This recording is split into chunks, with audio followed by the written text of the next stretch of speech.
Very good morning everyone. Stock Bangla চ্যানেলে আপনাদের সকলকে স্বাগত। আজকে 18ই নভেম্বর, মঙ্গলবার। নিফটির এক্সপায়ারি আজকে। আজকের জন্য নিফটি ফিফটি যে ইমিডিয়েট সাপোর্ট লেভেলটা রয়েছে 25,900 লেভেলে সাপোর্ট রয়েছে। আর উপরের দিকে 26,050, 100 এই লেভেলে ইমিডিয়েট রেজিস্ট্যান্স রয়েছে। এবার আগের দিন 26,000-এর উপরে উঠে 26,000-এর উপরেই ক্লোজ দিয়েছে। তো সেটা ইন্ডিয়ান মার্কেটের জন্য ভালোই। এবার আজকে দেখা যাক 26,000-এর উপরে কতটা কি মুভমেন্ট আজকে দেয়। আজকে নিফটি এক্সপায়ারি তো। যদি মুভমেন্ট থাকে তো দেখা যাক কতটা কি দেয়। গিফট নিফটি আজকে সিগন্যাল দিচ্ছে কিন্তু ফ্ল্যাট টু নেগেটিভ ওপেনিং এর। ব্যাংক নিফটির ক্ষেত্রে 58,900 লেভেলটা নিচের দিকে সাপোর্ট লেভেল হিসেবে কাজ করছে, ইমিডিয়েট সাপোর্ট। আর উপরের দিকে 59,000 এই লেভেলটা ইমিডিয়েট রেজিস্ট্যান্স লেভেল হিসেবে কাজ করছে। সেন্সেক্স এর ক্ষেত্রে 84,750, 700 এই লেভেল ইমিডিয়েট সাপোর্ট লেভেল। আর উপরের দিকে 84,960, 85,000 পর্যন্ত রেজিস্ট্যান্স লেভেল রয়েছে। এবার গ্লোবাল মার্কেট দেখলে ডাও জোন্সও কিন্তু বেশ ভালো নেগেটিভ।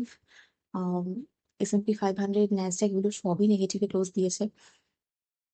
মোটামুটি আজকে তো সেই রকম ভাবে পজিটিভ মুভমেন্ট মার্কেটের কাছ থেকে এক্সপেক্ট করছি না। এবার আরো একটা গ্লোবালি ব্যাপার চলছে, সেটা হচ্ছে রাশিয়ার সাথে পার্টনারে যে সমস্ত দেশগুলো আছে, রাশিয়ান অয়েল যেগুলো ইম্পোর্ট করে যে সমস্ত দেশ, মানে তার মধ্যে অবভিয়াসলি ইন্ডিয়া, চায়নাই রয়েছে। সেখানে আবার বলা হচ্ছে যে বিল স্যাংশন করা হচ্ছে ইউএস থেকে।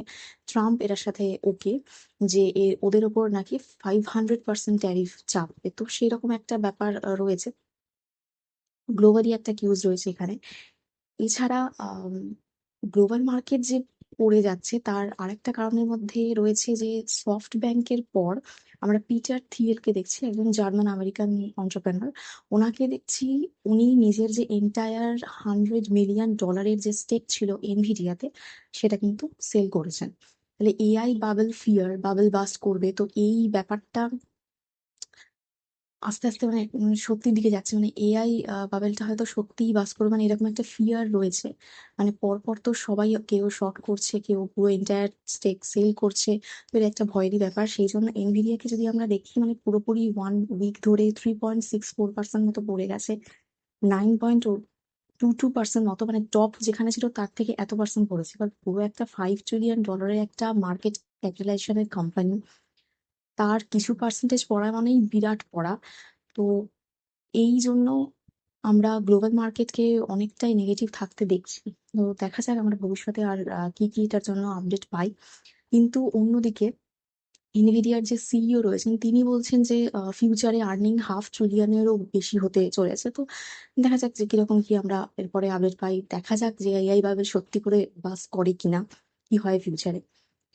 এবং আমাদের ইন্ডিয়া থেকে ইন্ডিয়া আর ইউএসএ যে ট্রেড ডিল, সেটা নভেম্বরেই হতে চলেছে, এরকম খবর শোনা যাচ্ছে। ইতিমধ্যে আর একটা খবর এসেছে, সেটা হচ্ছে মিনিস্ট্রি অফ পেট্রোলিয়াম আর ন্যাচারাল গ্যাস, তার যে মিনিস্টার হরদীপ সিং পুরীজি, উনি বলছেন যে এলপিজি নিয়ে ইন্ডিয়ান যে কোম্পানিগুলো, মানে তারা ইউএস থেকে প্রথমবার এরকম হচ্ছে যে এতটা ইম্পোর্ট ইউএস থেকে আমরা করব। যে স্টেট ওন্ড রিফাইনারি গুলো রয়েছে, তার মধ্যে আমাদের আইওসিএল পড়ে যাচ্ছে, ওএনসিএল পড়ে যাচ্ছে, পিপিসিএল আছে। এছাড়া যদি আমরা প্রাইভেট কোম্পানি বলি, রিলায়েন্স রয়েছে, অয়েল ইন্ডিয়া রয়েছে, এইচপিসিএল রয়েছে। এই কোম্পানিগুলো রিফাইনারি হিসেবে কাজ করবে। ইউএস থেকে আমরা প্রচুর পরিমাণে, প্রায় 2.2 মিলিয়ন টন এলপিজি, সেটা আমরা ইম্পোর্ট করছি। মানে এটা 1 ইয়ার এগ্রিমেন্ট, নেক্সট ইয়ারে আমরা এত ইম্পোর্ট করছি, এটা দেখা যাচ্ছে। এবার কেন করছি, ইউএস থেকে আমরা কোনোদিন এরকম ভাবে ইম্পোর্ট করিনি, প্রথমবার এইরকম। তো বলা যাচ্ছে যে ডাইভার্সিফিকেশন করার জন্য, শুধু আমরা মিডল ইস্ট থেকে কেন এরকম ইম্পোর্ট করব। তো সেই জন্য কিন্তু বোঝাই যাচ্ছে এটা শুধুমাত্র ডাইভার্সিফিকেশনের জন্য না। ঠিকভাবে বলতে গেলে ট্রাম্পকে কিছুটা আর কি তুষ্ট করার জন্য তো ইউএস থেকে আমরা এরকম করছি। এছাড়া সয়াবিন, কর্ন এগুলোরও তো ইম্পোর্ট ভালো মতো হবে আর কি, আর সেই জন্য আমাদের ট্রেড ডিলটা হলে। তো এইটা রয়েছে ইন্ডিয়ান মার্কেটের ক্ষেত্রে, গুড নিউজ। এবং এর আগে আমি খবরে বললাম, সম্ভবত 11th নভেম্বরে এরকম খবর ছিল যে গোল্ডম্যান স্যাচ বলেছে যে ইন্ডিয়ার তো মানে আপগ্রেড করেছে পুরো মার্কেটটাকে।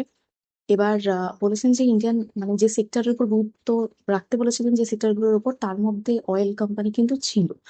তো আপনারা পরবর্তীকালে ফোকাসে রাখতে পারেন। এটা তো এগ্রিমেন্টটা তো অলরেডি হয়ে গেছে। তো এবার কিরকম কি ইমপ্রুভমেন্ট হয়, মুভমেন্ট কি দেখা যায় অয়েল কোম্পানিগুলোতে, সেগুলো দেখার জন্য আপনারা ফোকাসে রাখতে পারেন। এছাড়া আম ২০২০ থেকে যে আমরা ক্রুড অয়েল ইম্পোর্ট করছি, সেখানেও আমরা দেখছি যে ইউএস থেকে যে ইম্পোর্টটা হয় সেখানে মানে ইন্ডিয়া সেটাকে ৭ গুণ বাড়ানো হয়েছে। তো বোঝাই যাচ্ছে একটা ট্রাম্পের সাথে একটা ভালো সম্পর্ক স্থাপন করার জন্য এই ব্যাপারটা। তো এই রয়েছে। তো এটা ইন্ডিয়ান মার্কেটের জন্য একটা গুড নিউজ। আপনারা অয়েল কোম্পানিগুলো খবরে রাখতে পারেন। এছাড়া হচ্ছে আদানি গ্রিনও আমি আগের দিন বললাম যে একটা হিউজ ইনভেস্টমেন্ট করছে এনার্জির জন্য। তো 1.80% মুভমেন্ট আমরা আদানি গ্রিন তে দেখতে পেয়েছিলাম। যেটা আদানি পাওয়ারের ক্ষেত্রে 1.22% মুভ। তো এগুলো আমরা দেখেছি আগের দিন মুভ দিয়েছে ইনভেস্টমেন্টের জন্য। এছাড়া টাটা মোটরস এর ক্ষেত্রে যে পিভি প্যাসেঞ্জার ভেহিকেলের রেজাল্ট ছিল, রেজাল্টটা অবভিয়াসলি ভালো হয়নি। মানে রেভিনিউ এর ক্ষেত্রে 13% আমরা ফল দেখেছিলাম। তো সেই জন্য 7% ক্র্যাশ করে গেছে ওই রেজাল্টের জন্য। এছাড়া জেএলআর এর যে গাইডেন্স সেটাও ওরা ফিউচারে কাট করেছে। তো আপনারা অবশ্যই ফোকাসে রাখতে পারেন টাটা মোটরস নেক্সট ডে আমরা কিরকম কি এর উপর মুভমেন্ট দেখতে পাই। এছাড়া গার্ডেন রিচ শিপবিল্ডারের ক্ষেত্রেও আমরা মানে দেখেছিলাম যে ওদের আর কি মানে আগের দিন ভালো রকম ভাবে মুভমেন্ট ছিল, কিন্তু লাস্টের দিকে এসে কিছুটা পড়ে গেল। এটা প্রফিট বুকিং এর জন্য মেনলি। এছাড়াও অ্যাক্সিস বলছে যে 11 to 13% আপওয়ার্ড মুভমেন্ট রয়েছে, মানে পরবর্তীতে থাকতে পারে 3 থেকে 4 সপ্তাহের মধ্যে। এটা অ্যানালিস্ট হিসাবে বলছে, এটা খবরে রয়েছে। তো গার্ডেন রিচ শিপবিল্ডারের ক্ষেত্রে আপনারা ফোকাসে রাখতে পারেন। আবারও বলছি, কোনো স্টক রেকমেন্ডেশন নয়, রিপোর্টে রয়েছে, অ্যানালিস্টরা বলছে। তো সেই খবরটা বলছি আপনাদেরকে। এছাড়া বলরামপুর চিনি মিলস রয়েছে, মানে আদিত্য বিড়লা রিয়েল এস্টেট রয়েছে। এদের আর কি আপসাইড পোটেনশিয়াল রয়েছে এবং কতটা কি রয়েছে সেটা রয়েছে খবরে। যেমন বলরামপুর চিনি মিলসের ক্ষেত্রে আমরা 39.2% আপসাইড পোটেনশিয়াল দেখতে পাচ্ছি। আদিত্য বিড়লা রিয়েল এস্টেট তার ক্ষেত্রে 58.6%। গোদরেজ অ্যাগ্রোভেটের ক্ষেত্রে 49.9% পোটেনশিয়াল রয়েছে। কোহান্স লাইফ সায়েন্সের ক্ষেত্রে আমরা 87.6% অ্যানালিস্টরা বলছেন যে আপসাইড পোটেনশিয়াল ওরা আপগ্রেড করেছে আর কি, ভালো রকম পোটেনশিয়াল রয়েছে। তো এই স্টকগুলোকে আপনার পরের দিকে ফোকাস রাখতে পারেন, স্টাডি পারপাসে দেখতে পারেন অবশ্যই। এছাড়া বিডিএল এর ক্ষেত্রে আমরা আগের দিন দেখলাম স্টকটা ভালো রকম মুভমেন্ট দিচ্ছে।